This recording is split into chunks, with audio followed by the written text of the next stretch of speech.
தற்போது கிடைத்துள்ள முக்கிய செய்தியாக பார்த்து வருகிறோம். வீட்டில் விளையாடிக் கொண்டிருந்த குழந்தை தண்ணீர் பாலையில் தவறி விழுந்து உயிரிழந்த சம்பவம் பெரும் சோகத்தை ஏற்படுத்தியுள்ளது. இது குறித்தான கூடுதல் விவரங்களோடு இணைகிறார் நமது செய்தியாளர் பொய்யாமொழி. வணக்கம் பொய்யாமொழி, கூடுதல் விவரங்களை பதிவு செய்யலாம். வணக்கம். கடலூர் அருகே உள்ள திருப்பாப்புலியூர் கேஎன்பேட்டை பகுதியைச் சேர்ந்தவர் சிவசங்கரன் ஞான சௌந்தரி. இவருக்கு 1.5 வயதில் குணஸ்ரீ குகஸ்ரீ என்று ஆகிய 2 குழந்தைகள் உள்ளது.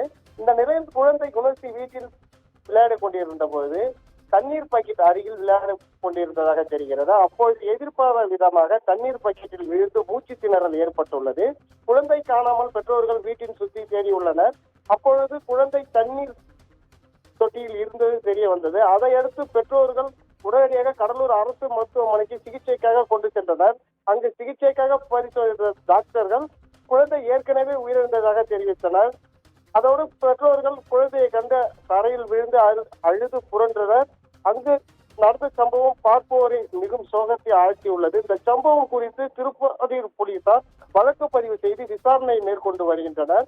மேலும் கடலூரில் தண்ணீர் பாக்கெட்டில் விழுந்து குழந்தை இறந்த சம்பவம் அந்த பகுதியில் பெரும் சோகத்தை ஏற்படுத்தியுள்ளது. ரவீனா, கூடுதல் விவரங்களை வழங்கியமைக்காக நன்றி பொய்யாமொழி.